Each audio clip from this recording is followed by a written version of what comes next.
বিসমিল্লাহির রহমানির রহিম।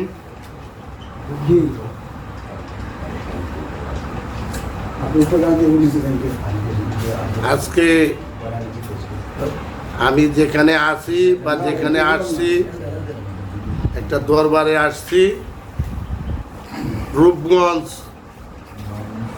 তারাপুর পৌরসভা ৬ নম্বর ওয়ার্ডে মাসাবক গ্রামে।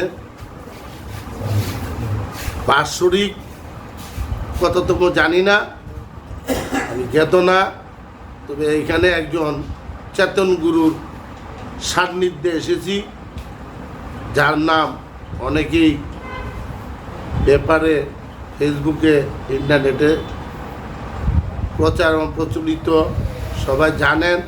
যারা সুবিসাধক, জ্ঞানী ব্যক্তি, চৈতন্য চেতনের গুরু যারা, তারা সবাই চিনেন। ওনার নাম হইল বলন কাইজি। তা আমি এইখানে কিছু বলার জন্য উপস্থিত হয়েছি আপনাদের সবার সামনে। আমি একজন গুরুর সান্নিধ্যে আসি। আমিও বায়াত হয়েছি প্রায় 37 বছর। আমার গুরু পর্দা নিয়েছে। আমার গুরুর নাম হইল তরব আলী শাহ টঙ্গী। আমার গুরুর সান্নিধ্যে আমি গেলে জানতে পারছি যে বাবা, গুরুর কাছে আসার জন্য তোমার জানার ধর্মান্ত বা বিরু নিয়ে কোনো আলাপ আলোচনা করবে না। 4টা দুনিয়াতে কিতাব আসছে, আসমানি কিতাব, ইনজিল, জাবুর, তাওরাত।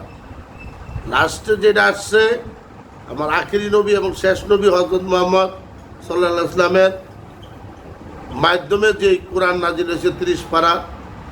আমরা এই কোরআনের বিভিন্ন ব্যাখ্যায় বিভিন্ন জায়গায় যাই, বিচার করি এবং শুনি উল্টা পাল্টা কথাবার্তা। তারা ওয়াজিন, মুফতি, সাইকুল হাদিসেরা বিভিন্ন মন্তব্য করে, আমাদের মাথা হিট করে, কিন্তু আমরা কিছু বলতে পারি না। তবে চৈতন্য চেতন গুরু, যার মধ্যে জ্ঞানের সান্নিধ্য আছে এবং কোরআনকে চ্যালেঞ্জ করে কত নম্বর আয়াত এবং কোন জায়গায় কি আছে না আছে, সে বলন কাইজির কাছে আসেন। আমিও যাই, ওনার সাথে প্রায় 10-12 বছর ধরে আসি এবং গুরুর কাছে আইয়া অনেক সময় কথা প্রসঙ্গে ওনার সাথে আমি মানে ভাবের কথার ভিত্তিতে তার সাথে আমার তর্ক বিতর্ক হয়ে যায়। কারণ আমি এক কানে একটা শুনি, ওনার কাছে যেটা শুনি ওইটা উনি কোরআনের মাধ্যমে দেখাই দিলে দাদা সঠিকটাই পাওয়া যায়।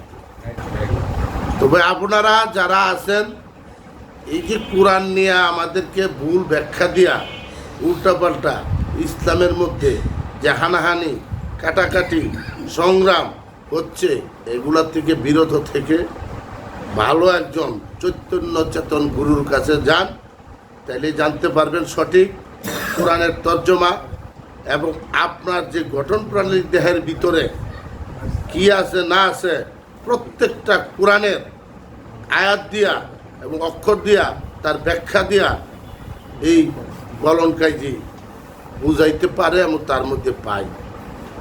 এই জন্য ওনাকে আমার অনেক ভালো লাগে। তবে আমার গুরু পর্দা নিতে, আমার গুরু বলছে বাবা, তুমি যে কোনো দরবারে যাইবা, তুমি শুনবা যে চৈতন্য চেতন গুরু যারা, তাদের নকশবদীয় চেহারা দেখলেই বোঝা যায় যে তার মধ্যে কি আছে। তারে প্রশ্ন করলে বাবা পাইবা। যে আমারে নিয়ে তুমি যে সবক আছে, সবক তুমি পালন করবা, সব করবা, কিন্তু ওই গুরুর কাছ থেকে নিয়ে তুমি বিচার করে দেখবা এবং কোরআনের সাথে মিল আছে কিনা, ইসলামের পরিপূরক ঠিক আছে কিনা। যেমন একটু আগে একজন লোক বলে গেছেন যে একটা ঘর 4 পায়া দিয়া বানায়া ছাউনি দিয়া তার ভিতরে কিছু লোক জমায়েত হইয়া, আমরা ইসলামের পরিভাষায় তাকে বলি নামাজ। নামাজ হলো পার্সি ভাষা, হাওলাইত্যা ভাষা। নামাজ হইল হাওলাইত্যা ভাষা। সালাত কায়েম করো কোরআনের 82 জায়গায় আছে। আল্লাহ নিজে বলেছেন যে আমি বান্দা সৃষ্টি করছি শুধু আমার ইবাদতের জন্য, এবং ওই আবাদতটা আল্লাহ নিজে কোরআনে লিপিবদ্ধ করে দিচ্ছেন 3 অবস্থায়: দাঁড়ানো, বসা এবং শোয়া, যার প্রমাণ পাওয়া গেছে।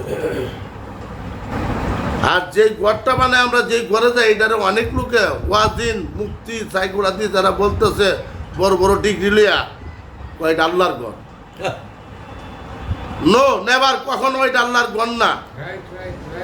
আমার দেহের ভিতরে আল্লাহ বিরাজ করে, আমার সাথে আল্লাহ এটার ভিতরে যায়, সেখানে গিয়ে আমি আল্লাহর পাইরবি গুণগান গাই দীক্ষা ওইটাকে পরিভাষায় মানুষ ফুটায় তুলছে এটা আল্লাহর ঘর। নো, ওইটা আল্লাহ, ওইটার ভিতরে আল্লাহ বসবাস করে না, বসবাস করে মানুষের দেহের ভিতরে।